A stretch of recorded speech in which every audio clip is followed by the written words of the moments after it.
Assalamualaikum dan salam sejahtera bersama saya Nina Rozman dalam Niaga Awani. Seperti biasa, jam ini kami akan bawakan perkembangan terkini niaga dan ekonomi dari tempatan hingga ke antarabangsa.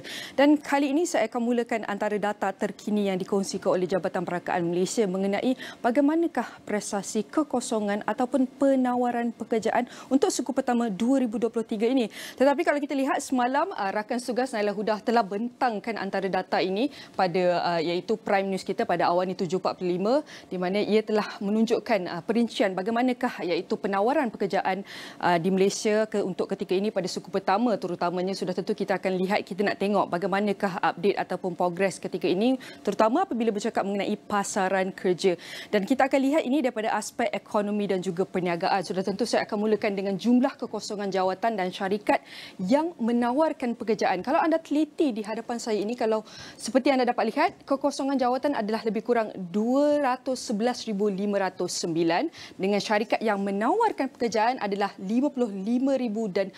Ini adalah jumlah yang kita dapat saksikan kekosongan jawatan dan juga syarikat yang menawarkan pekerjaan di mana ia untuk suku pertama berdasarkan DOSM ia telah meningkat sebanyak 3.5%. Dan secara terperincinya kalau kita nak teliti di sini kekosongan jawatan mengikut pekerjaan, di sini ada banyak. Kita ada pengurus, kita ada profesional, kita ada juruteknik dan profesional, pekerja sokongan, pekeranian, pekerja perkhidmatan jualan, pekerja kemahiran yang termasuk pertanian, perhutanan, peternakan dan juga perikanan, termasuk juga dengan pekerja berkemahiran dan juga operator mesin dan logi. Tapi saya tak akan pergi satu persatu. Kalau kita lihat, warna biru ini adalah suku pertama 2023, iaitu adalah jumlah kekosongan jawatan, dan warna kuning ini adalah indikator menunjukkan suku keempat. Jadi ini adalah perbandingan, anda dapat teliti di sini. Perbandingan pekerjaan iaitu pada suku keempat 2022 dan warna biru ini adalah suku pertama 2023. Dan kalau anda teliti jenis pekerjaan di sini yang mengalami penurunan daripada suku keempat kepada suku pertama tahun ini, kalau kita teliti ada beberapa, iaitu kita melihat adalah pengurus di mana kita dapat lihat daripada 29,000 pada suku keempat tahun lepas turun 25,000 lebih. Dan kalau kita lihat profesional juga telah menurun daripada 101,000 lebih kepada 87,000 lebih. Termasuk juga dengan juruteknik profesional bersuku tu tak lari jauh sangat, lebih kurang je untuk suku keempat tahun lepas dan suku pertama tahun ini. Dan kita lihat pekerja sokongan berkeranian juga telah menurun. Di sini kalau kita lihat daripada 18,000 ke 16,000.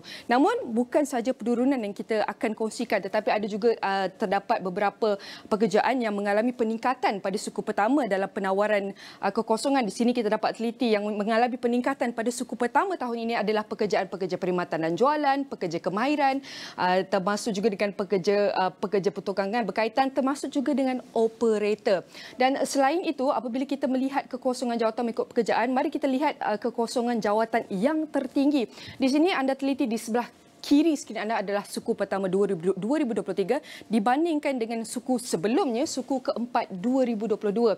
Dan kalau ada teliti di sini pada suku keempat 2022, di sini kalau kita dapat lihat antara suku pertama 2023, di sini ada beberapa kategori untuk jawatan tertinggi dalam perdagangan borong dan runcit, pembuatan, aktiviti profesional saintifik teknikal, aktiviti kewangan dan insurans pembinaan. Dan kita melihat di sini jawatan tertinggi adalah dirangkumi oleh perdagangan borong dan runcit dan pembaikan kenderaan motor, iaitu sebanyak 35,956, diikuti juga dengan pembuatan, sehinggalah yang paling rendah ialah pembinaan.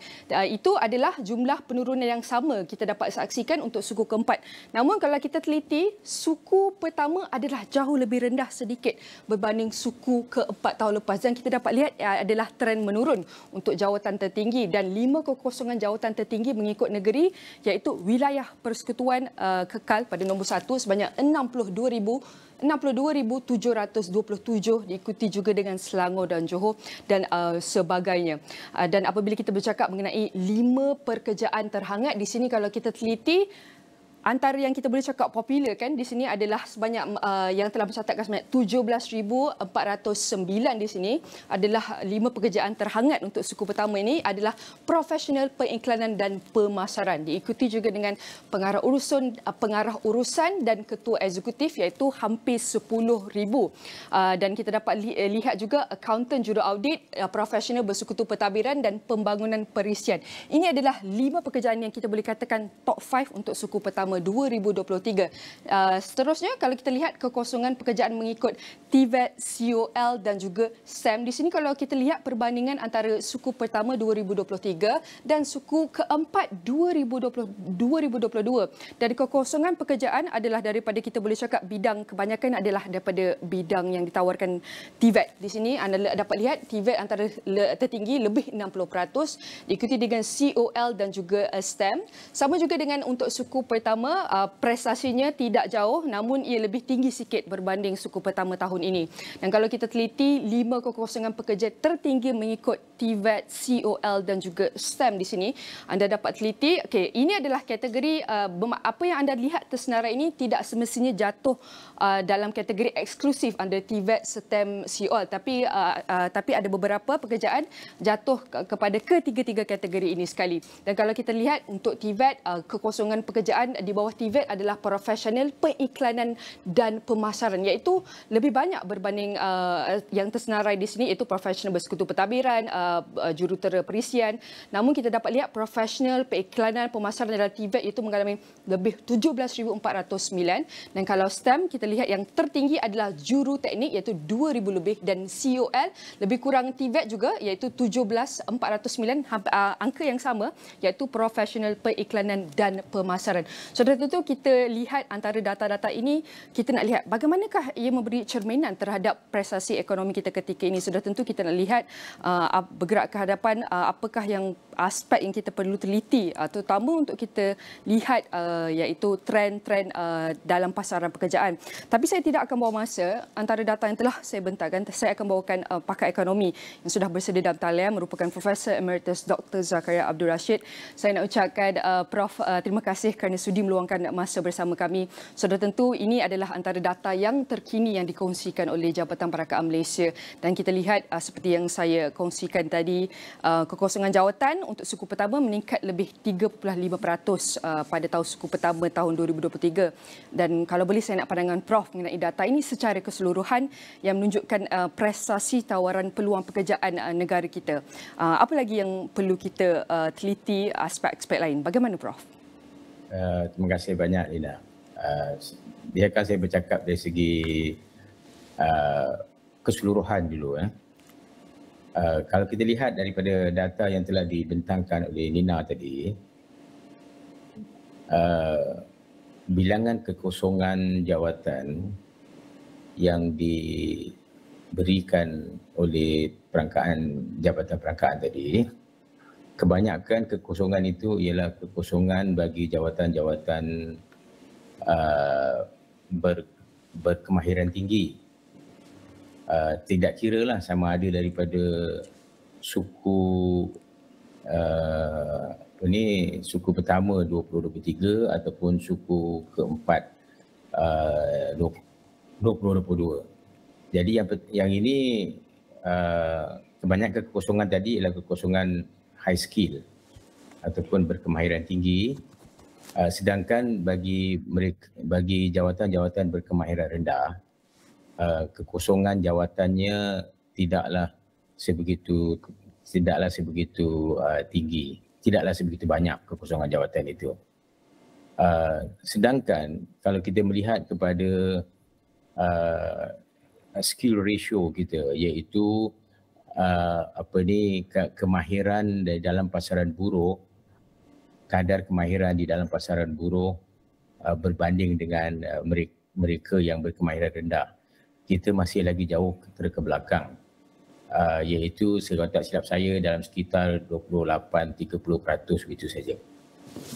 Jadi kita dalam rancangan Malaysia ke-12 dan juga dalam rancangan wawasan kemakmuran bersama 2030, dan saya rasa juga naratif Madani akan address isu yang sama juga, iaitu meningkatkan nisbah kemahiran tadi.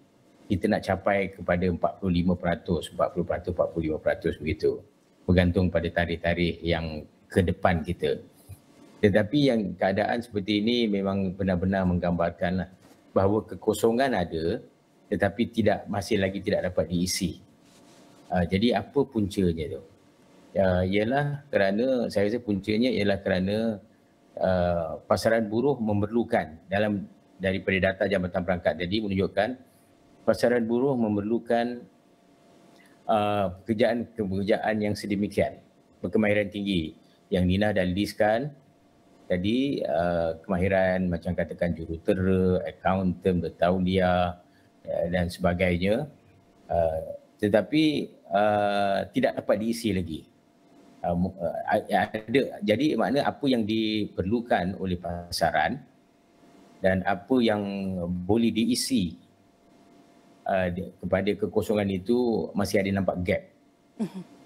Dan jadi kat sini letaknya bagi pembuat dasar perlu memerhatikan bahawa terdapat agak masalah yang quite serius tentang apa yang diperlukan oleh pasaran dan apa yang terdapat di dalam pasaran. Maksud saya pasaran buruh lah. Apa yang diperlukan oleh pasaran buruh gitu, dan apa yang boleh diserap, kerana makna dia rakyat kita ataupun pekerjaan-pekerjaan yang bukan pekerjaan, makna dia orang-orang yang boleh menawarkan kemahiran dia itu tidak boleh memenuhi apa yang diperlukan oleh pasaran buruh gitu. Jadi gap ataupun lompang seperti ini jelas nyata di sini. Dan juga yang keduanya pula ialah tentang kalau nak ambil masa tempoh tadi 2022, suku tahun pertama, suku tahun keempat 2022 dan suku tahun keempat, suku tahun pertama 2023. Saya ulang sekali lagi, suku tahun pertama 2023 dan suku tahun keempat 2022. Dan kita dapati bahawa kekosongan di dalam kemahiran yang tinggi itu semakin menurun, semakin rendah lah. Trend dia rendah bandingkan dengan dulu-dulu. Dalam bidang-bidang profesional tadi, bidang-bidang kemahiran tinggi. Dan ini saya fikir adalah satu gambaran yang, saya rasa gambaran yang baik lah. Kerana maknanya kekosongan itu telah dapat diisi. Telah dapat diisi. Sedangkan di bahagian kemahiran rendah, tidak begitu serius sangatlah masalah itu. Jadi yang ini, perkara ini juga perlu diambil perhatian oleh pembuat dasar, bahawa trend ini memang trend yang sihat, tetapi adakah cukup pantas? Kerana kalau kita bandingkan tadi, saya kata tadi, trend ni trend yang sihat, maknanya dia kekosongan jabatan berkemahiran tinggi telah dapat diisi dengan baik, iaitu pada suku pertama 2023 lebih rendah daripada suku keempat 2022. Jadi lagi baik. Cuma satu perkaranya ialah the speed tadi, kepantasannya.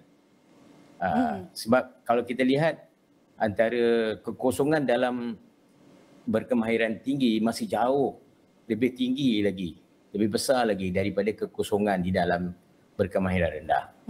Jadi itu pengamatan saya lah dari segi makronya.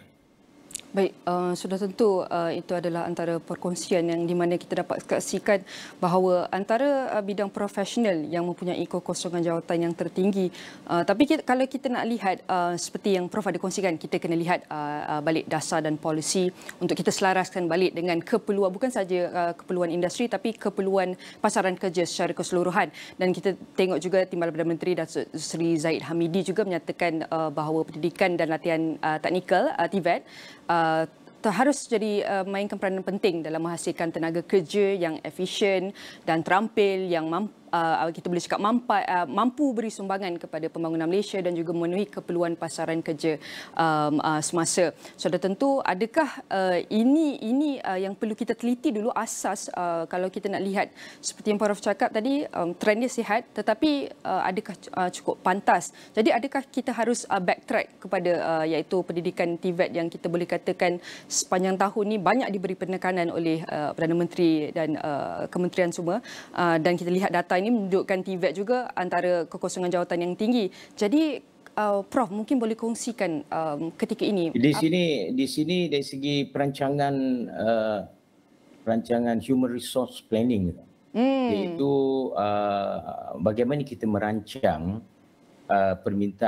permintaan untuk mengisi kekosongan ini di masa depan. Kerana saya yakin gambaran seperti yang ditunjukkan oleh Jabatan Perangkaan ini akan berlanjutan untuk suku-suku yang akan datang. Sukuan-sukuan yang akan datang. Dia akan berlanjutan lagi. Kerana ini adalah masalah struktur ekonomi yang tidak boleh diatasi dengan 2023, suku ketiga 2023 akan menggambarkan lebih kurang gambaran yang sama dari segi kekosongan bagi jawatan-jawatan yang kemahiran tinggi itu akan menjadi lebih banyak lagi daripada kekosongan di dalam jawatan berkemahiran rendah. Cuma satu lagi perkara, Nina. Hello. Silakan Prof. Satu lagi perkara, Nina, yang saya nak kongsikan sini ialah dari segi perancangan human resource, bila kita kaitkan dengan apa yang diperlukan oleh pasaran buruh dengan apa yang boleh dibekalkan oleh sektor pendidikan kita. Kalau kita lihat daripada apa yang Nina nak paparkan tadi, kebanyakannya ialah macam tadi apa tadi TVET, lepas tu lagi STM, kan, dua perkara ni. Dan ini dua ni adalah dia memaparkan permintaan yang cukup tinggi untuk yang berkemahiran tinggi tadi. Sedangkan kita pun tahu di dalam pasaran, di dalam sektor pendidikan kita, penekanan kepada latihan dan juga pendidikan peringkat TVET dan juga peringkat utamanya STM ni masih jauh terkebelakang dari segi bilangannya. Dan ini kita cuba address isu ni, saya fikir lebih daripada 10 tahun yang lalu. Tetapi kita tidak dapat lagi memperbaiki kalau saya nak katakan kepincangan inilah, iaitu ramai daripada graduate kita masih lagi dalam jurusan bukan sains, bukan STM. Jadi ini yang menjadikan mungkin kegusaran sedikitlah. Bagaimana kita nak mengatasi masalah ini di masa akan datang, kan? Jadi satu lagi perkara yang perlu dipikirkan oleh pembuat dasar, bahawa trend seperti ini, saya fikir tadi, seperti saya katakan tadi, trend seperti ini akan berterusan dan tindakan yang kritikal perlu diambil untuk mengatasi dalam sektor pendidikan kita. Bagaimana kita boleh menjawab ataupun melayan permintaan pasaran buruh kita yang akan datang, yang pertama lebih kepada jurusan STM dan juga jurusan TVET ini. Dan satu lagi perkara ialah kita mesti ingat bahawa dia ada time lag tau. Dalam nak mengeluarkan graduate daripada TVET ke daripada graduate daripada STM ini, dia memerlukan masa. Kohort-kohort yang tertentu yang perlu kita fikirkan. Jadi masalahnya sungguh kritikal dan juga sangat mencabarlah bagi kita yang menghadapinya. Baik, sudah tentu saya nak ucapkan terima kasih kepada Profesor Emeritus Dr. Zakaria Abdul Rashid, pakar ekonomi. Sudah tentu ini adalah perkongsian yang kita boleh cakap kita boleh cakap amat komprehensif oleh Profesor Zakaria kerana telah menerangkan apa kita dah tahu penawaran kerja sudah banyak dan kita lihat walaupun ia sedikit menurun pada suku pertama berbanding suku keempat tahun lepas, namun ia adalah sihat dan persoalannya ketika ini bagaimana pantas untuk kita bergerak ke hadapan dalam mencapai iaitu satu ekosistem pasaran kerja yang amat baik dan seimbang kita boleh cakapkan, dan semuanya akan kami rangkumkan dalam astroawani.com dan semua platform digital Astro Awani.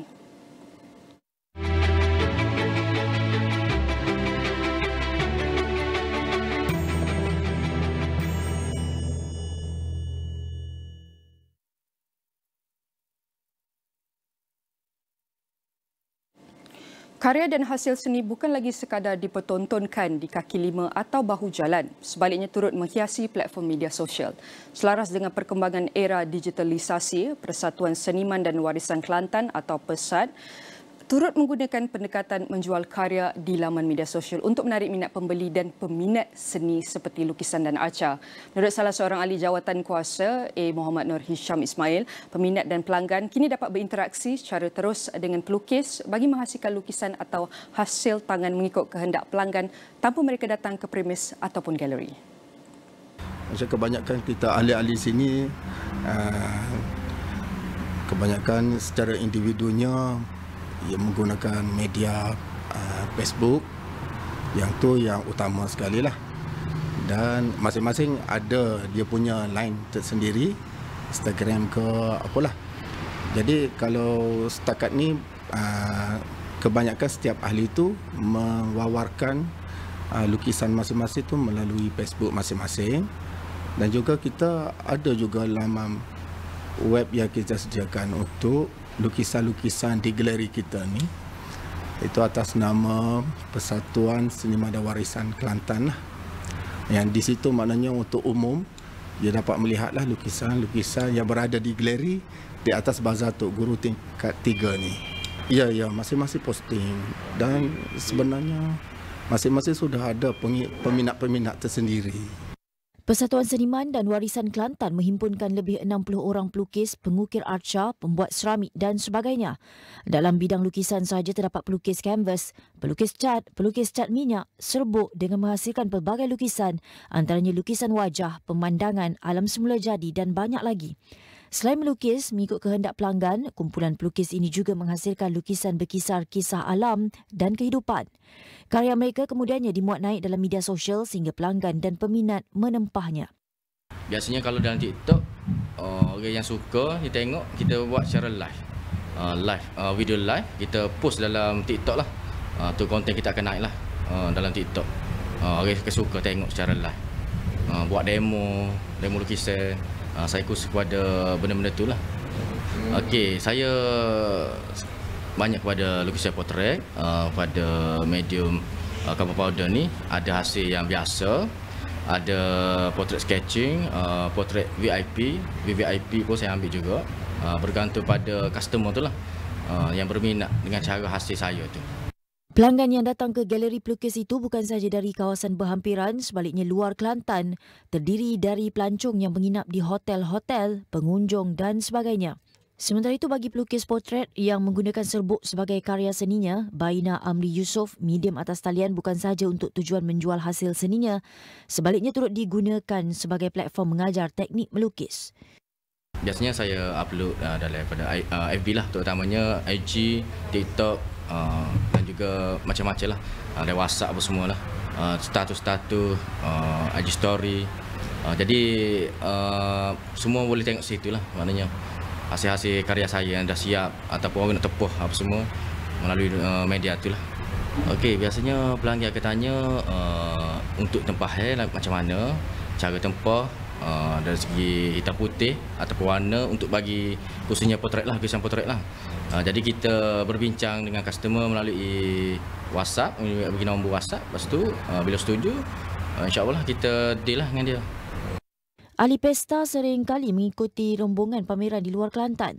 Namun selepas memuat naik di platform media sosial, mereka tidak lagi bersusah payah untuk mencari pelanggan atau peminat. Sebaliknya pelanggan akan mencari mereka. ahli kumpulan pesta yang sebahagian besarnya pelukis penuh masa memanfaatkan sepenuhnya medium digital dalam bentuk komuniti dan berpersatuan dalam sama-sama membantu mempromosikan hasil kerja seni ahli kumpulan.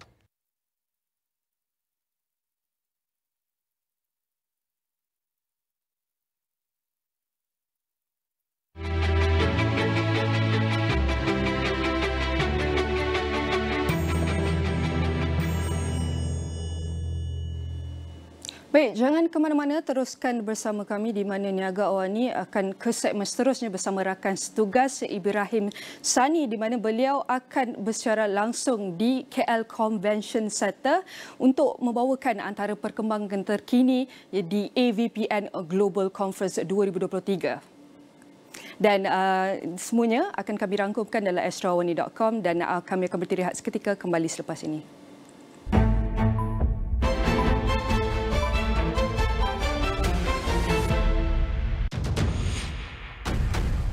Mata mainkan peranan yang paling besar. Adik menyorok. Air mata saya ni on command. Sus. Wow. Look, dalam lakonan, the soul of the character is very, very important. Kau takkan mati. Tapi ada yang kata, Cik Jack ni sebenarnya seorang bapa. Huh? Sekarang ni, Aida dah tahu yang bapa Aida masih hidup tau. Oh, wow. Aida nak kena jumpa Jack Yusof tu, minta dia jadi wali. Kau jangan datang pada aku teruk macam ni. Nak klaim beg susu, beg lampin. Tak serius kan? Hidup lagi kan? Ini dah tambah ramai ni. Abah tahu Aida marah dengan Abah sebab Abah tak ada dalam hidup Aida. Dan sekarang ni, biar Abah ganti balik apa yang Abah tertinggal dulu. Jack Yusof, stream episod Baharu setiap Sabtu on demand dan di Astro pada tarikh tertera.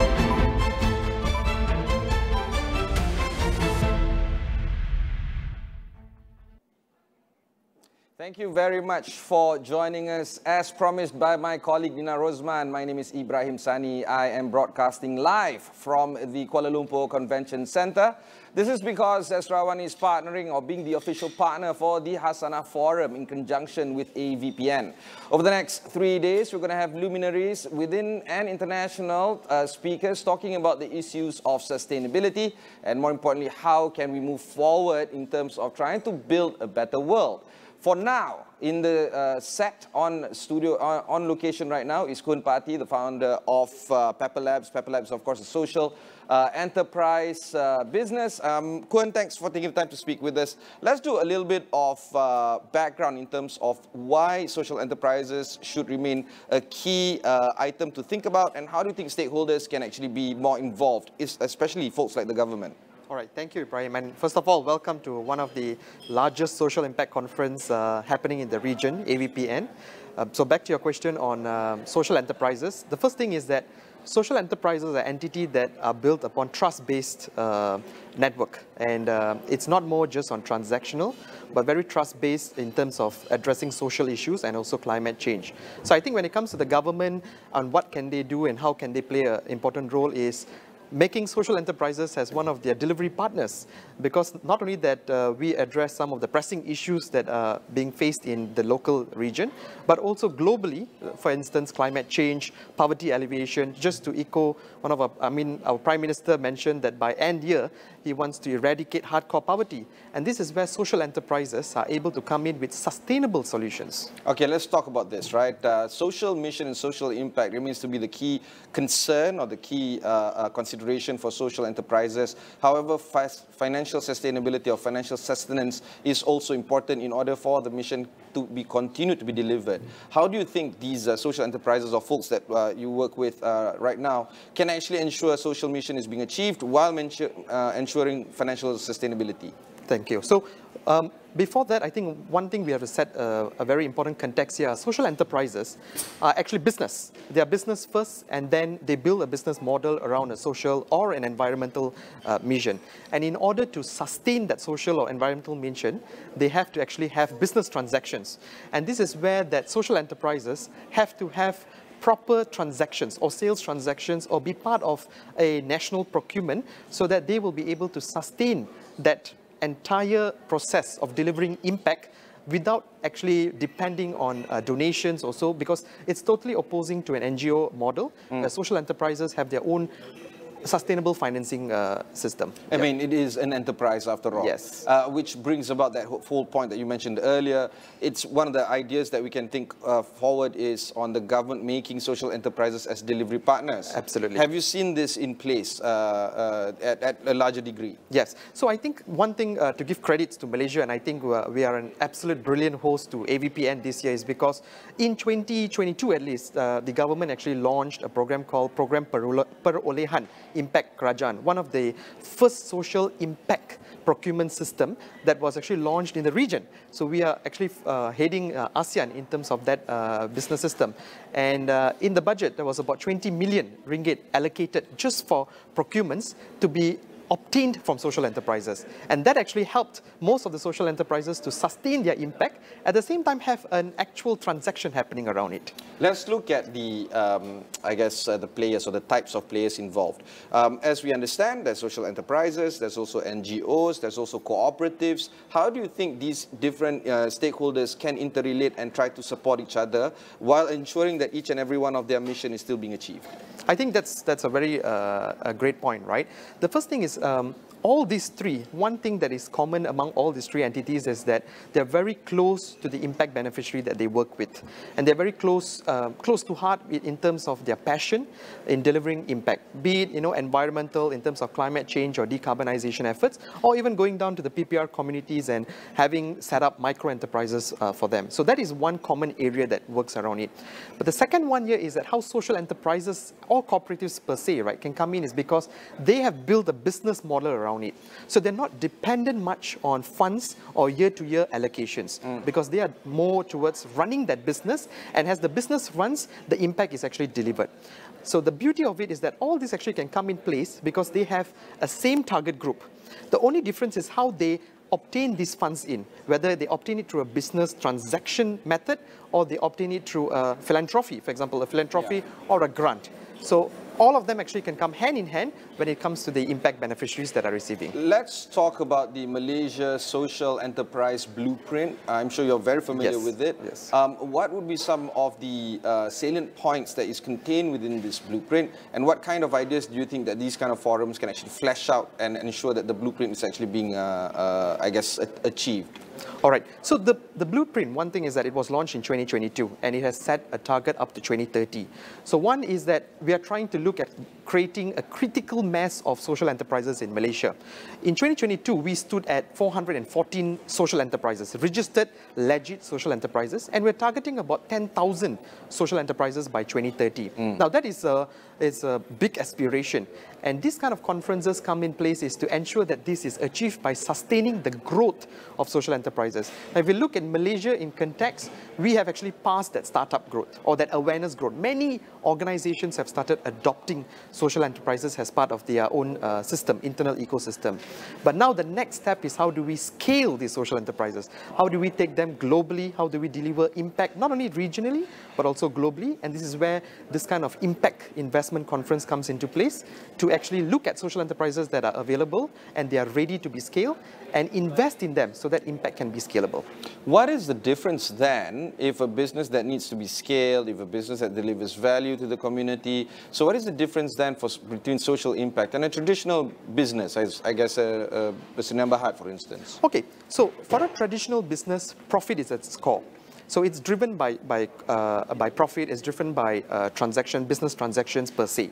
But for a social enterprise, at the core is actually the social impact or the environmental impact. So for instance, to give you a very simple methodology during COVID, if you ask social enterprises, the first thing is, do you let go of people or do you actually burn more money? The first question here is that not to save money, but is to sustain people that are already working or to sustain the beneficiaries, because that's how the priority comes in for a social enterprise, which is social impact first, and then the business is built around it.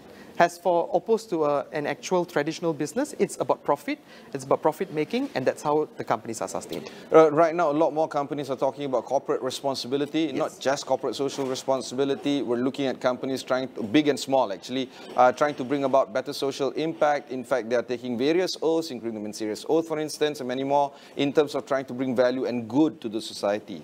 Do you feel that that is a step in the right direction for corporates to go after? And how does this bring about that whole values of social impact that is being brought about by social enterprises? Great. So one thing is that I think even in this conference today, the theme is about shifting the narratives. Shifting the narratives of philanthropy. So most of corporate companies in the past would have looked at a CSR programs where it's once off. And you look at an impact which is not long-term sustained impact. It's only for the duration of the funds. And that's about it. It ends there. But over here, what we are talking is, we are talking about a collective action which is deep. And it's rooted within the community or the environment that you're looking at. And this is where we are looking at corporate companies who are, I think now is more prime because there's a lot of conversations taking over ESGs. And how do you achieve ESGs for corporate companies? That's where they start adopting social enterprises and they start shifting from a CSR mindset to a more sustainable impact delivery mindset. And that's where social enterprises come in.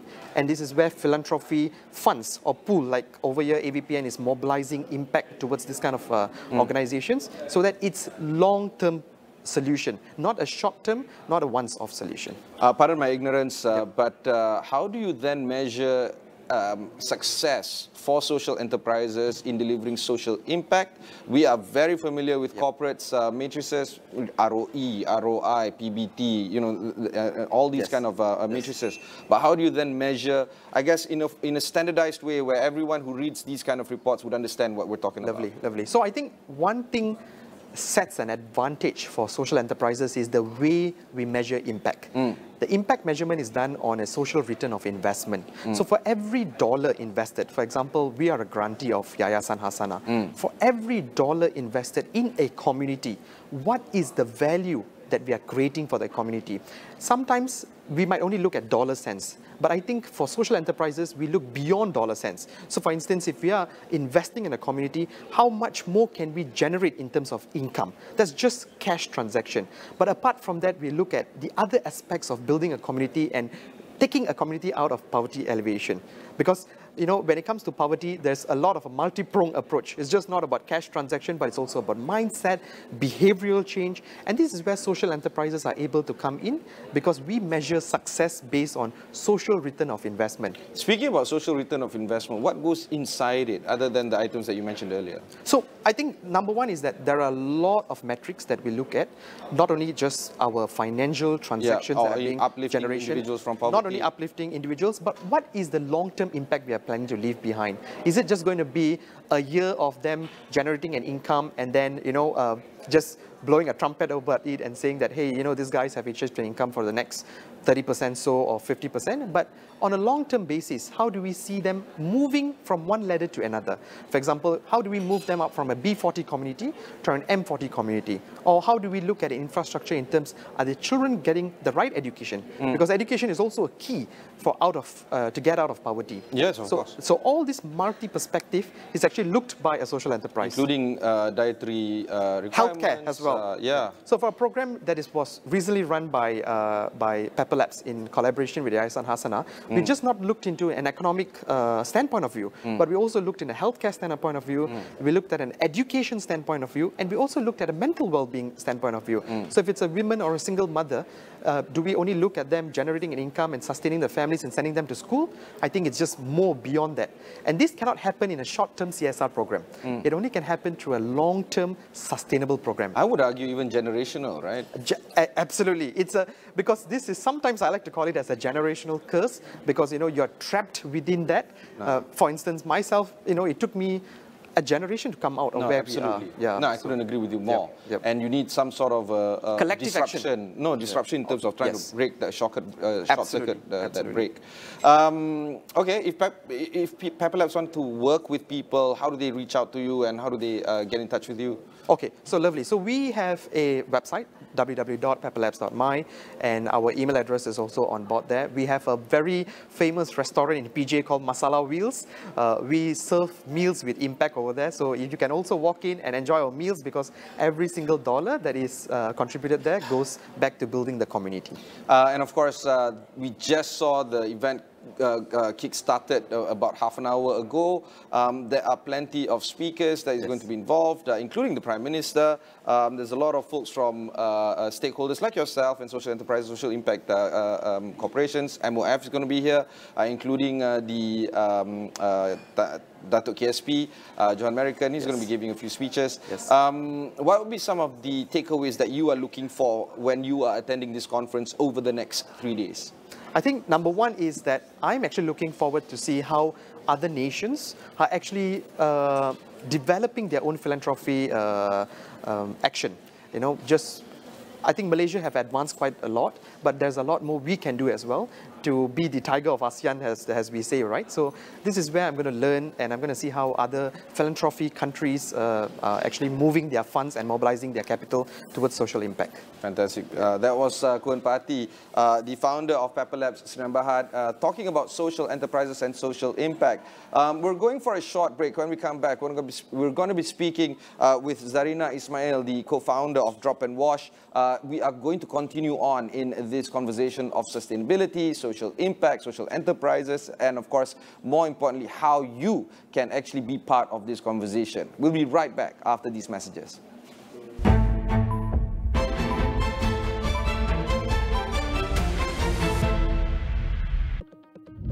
Asia tumpuan utama dunia. Dengan ekonomi yang semakin rancak, pembangunan lestari dan tenaga boleh diperbaharui, apakah pula impak kecerdasan buatan AI dalam perkembangan teknologi dan masa depan pekerjaan? Kami mendalami setiap berita dan cerita. Saksikan diskusi, dialog dan laporan khas di Agenda Awani Asia bersama koresponden khas kami setiap Sabtu 9 malam di semua platform Astro Awani. Lebih ramai peminat yang hadir. Are you serious? Peserta lebih spontan dan kreatif. We start back from zero. Oh my God! Permainan lebih menarik. Indeks ada mengatakan hari Jumaat elok kau bersedekah. Apa kata kita tengok sketch satu dalam 2 saat? So, okey. Cantik. Mega spontan di Astro Warna dan Astro Go. Dia tak mengandung. Apa? Rahsia mula terbongkar. Jangan masuk campur hal saya. Siapa lagi dalam rumah ni yang percaya cakap saya? Siapa yang menipu? Hak kau dah hilang bila kau berkata dengan lelaki lain kat belakang. Unida, baik awak mengaku sekarang yang kandungan awak ni tak wujud. Kebenaran tak mampu ubah persepsi. Jangan sampai I hilang pertimbangan, Jana. Atau you kehilangan I. Saksikan Hijrah Jannah di Astro Ria dan Astro Go. Satu mesyuarat akan diadakan Kementerian Kesihatan dalam masa terdekat ini untuk membincangkan garis panduan baharu COVID-19 berikutan pengumuman penamatan status kecemasan kesihatan global Malaysia oleh Pertubuhan Kesihatan Sedunia WHO. Hentikanlah berpolitik secara retorik menggunakan modal kaum dan agama sebagai asas untuk meraih populariti dan juga sokongan. Untuk tidak ketinggalan dalam era digital ni, perkhidmatan baik pulih kenderaan dan jentera berat turut ditawarkan dalam media sosial.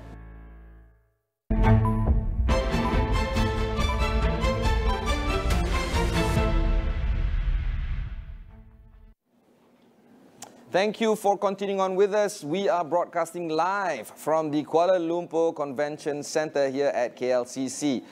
We are talking about sustainability and social impact because we're attending the Hasanah Forum here in conjunction with AVPN. Astro Awani is the official media broadcaster for this conference that will take place over the next 3 days.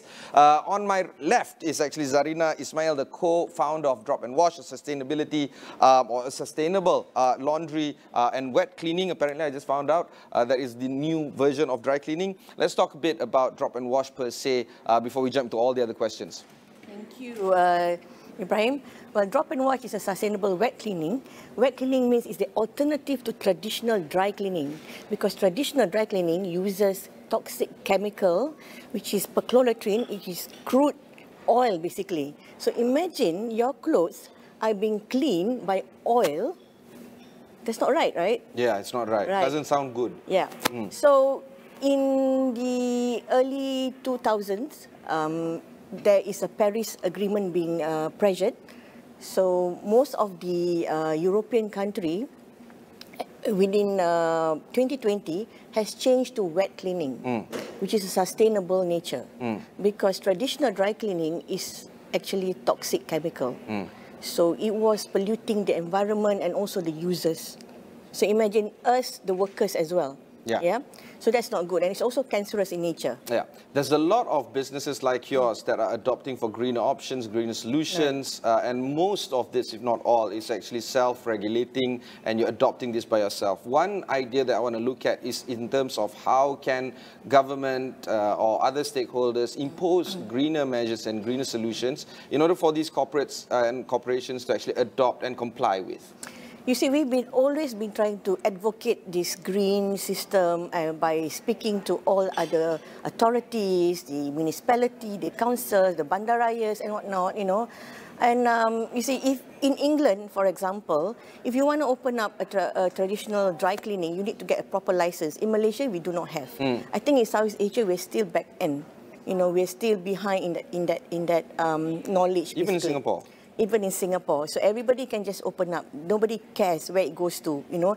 But in actual fact, you actually have to go to Quality Alam to dispose the perchlorotrine that's being used by traditional dry cleaners. So when we changed it to wet cleaning, we no longer need to do that.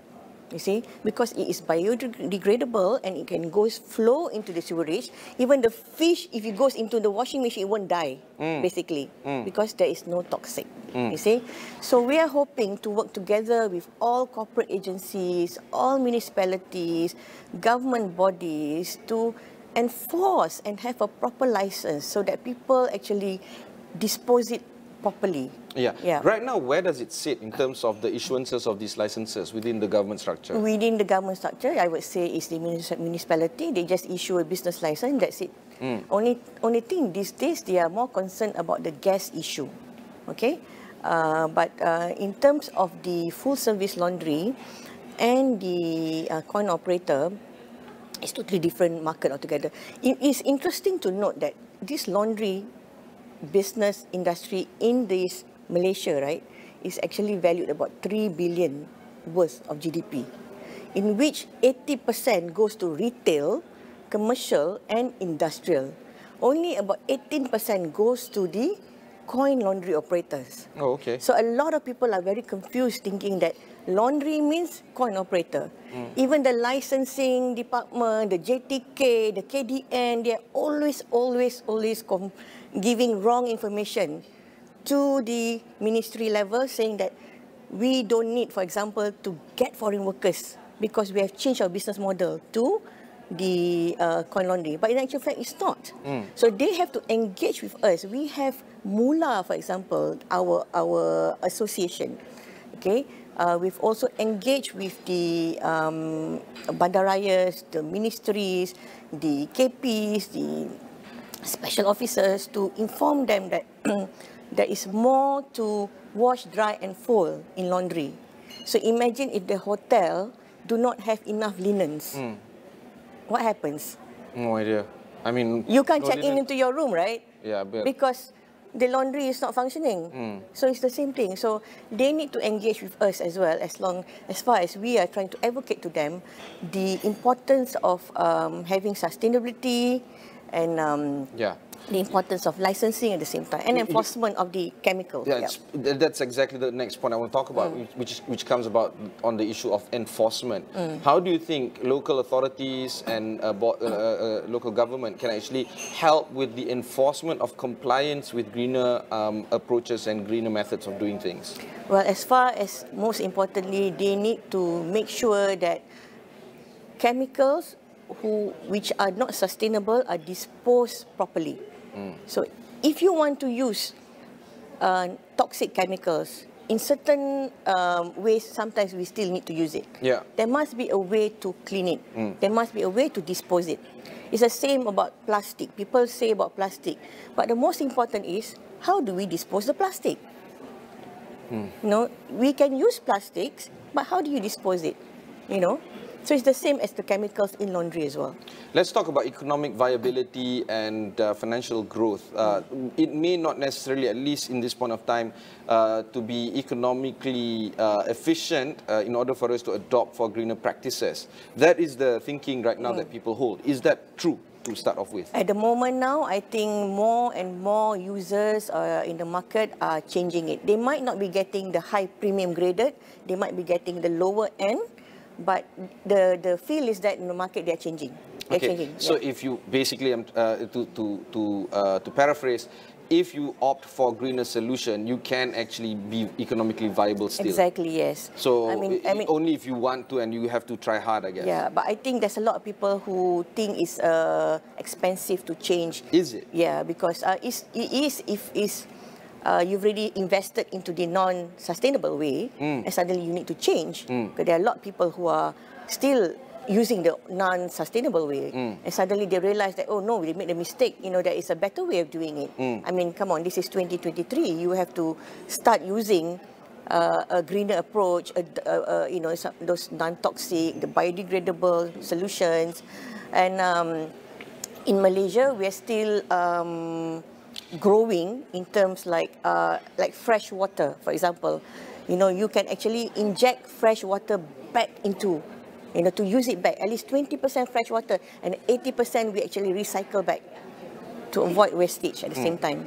So these are the technology that Malaysia needs to upgrade basically. So, but it's expensive, but I see there is potential that we might go into that. Yeah. Is it then the right time to ask for authorities, both local and federal, to actually incentivize businesses to adopt for this? What kind of incentives that you see the local government and federal government can actually give in order for businesses to adopt greener practices?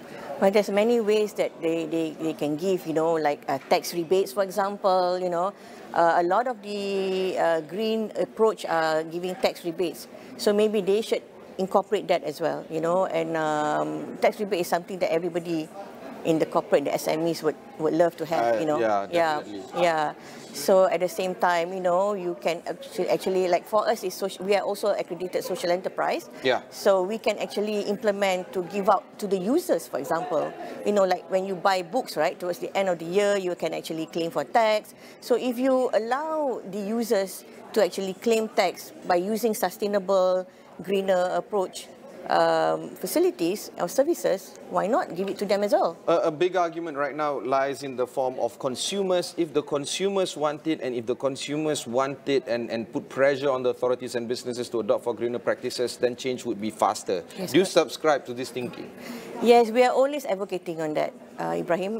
We are always going to expos, you know, international expos to bring back the technology, you know, and then when we come back, we share with the local users, the small micro entrepreneurs, you know, the small laundries, you know, we actually advocate to them so that they too can bring the change.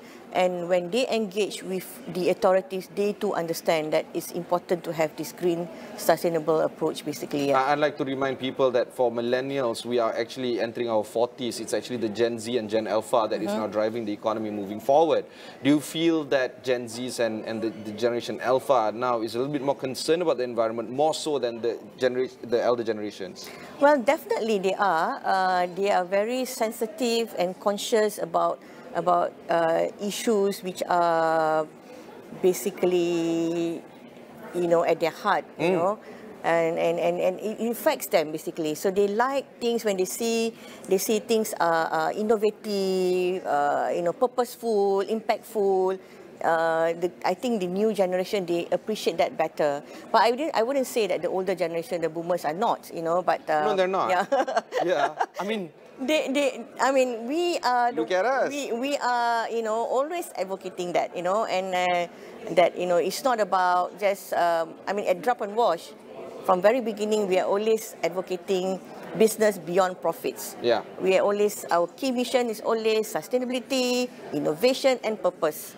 So whatever we do, we always look at all this. So we also adopt our environment, working environment, to be young, bright, air-conditioned, so that the B40s, the marginalized, the young people, the Gen Zs would want to come in. Nobody wants to come and work in a hot environment anymore. Yeah. You know, so if you come to drop and wash, you'll be shocked because it's totally different than the traditional dry cleaner or the traditional laundry. Yeah. You know, it's cooling, it's bright, so and there is no smell of toxic chemical.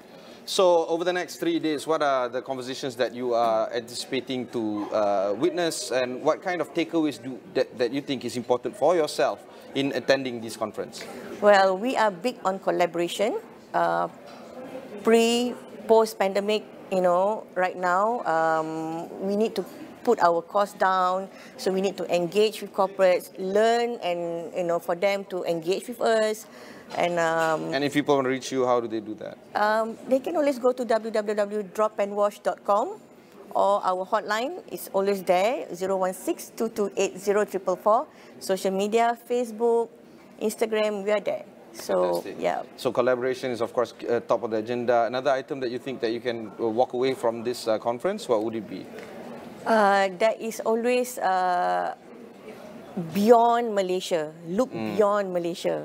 You know, if you can't find your mentor in Malaysia, go beyond. You know, my mentor is in Indonesia. And we are also part that of market has to be vibrant, right? Yes, yes, it is. It's like they make a lot of money just on one business. You know, just imagine if you come in and steal a little bit. Not steal, just share a little bit, you know. But it's enough, the cake is enough over there. But what I'm trying to say is that I'm always looking at overseas. Like we are always collaborating or in touch with the International Committee of Textile Care for us to learn new market, new technology, and even they are also into sustainability and community work at the same time. Yep. Thank you very much. It's been an honor speaking with both Zarina Ismail, the co-founder of Drop and Wash, and earlier on we had Kuhan Pati, the founder of Pepper Labs. We're going to be here for 3 days, so do stay tuned with us this entire 3 days to ensure that we can bring to you the latest updates and the latest conversations that is currently happening at the Asana Forum in collaboration with AVPN, and Astro Awani being the official broadcaster for this day, for these conferences. For now, I am signing off. My name is Ibrahim Sani. We are going to continue to stay with us in terms of bringing you live updates on this channel. We'll be right back after these messages.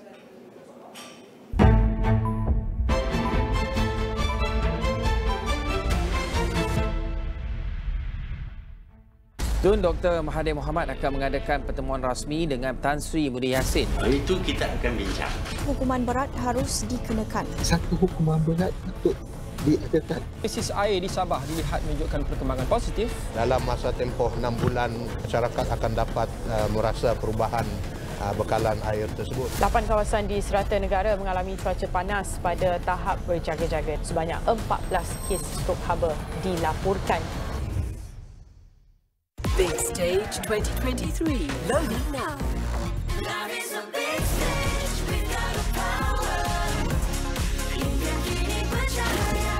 Dominasi generasi baharu. Powerhouse dengan gaya tersendiri.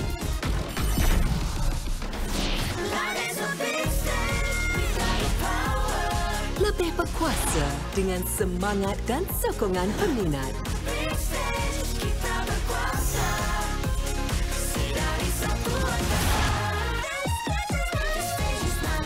Big Stage, siaran langsung Ahad 9 malam di Astro Ria dan Astro Go.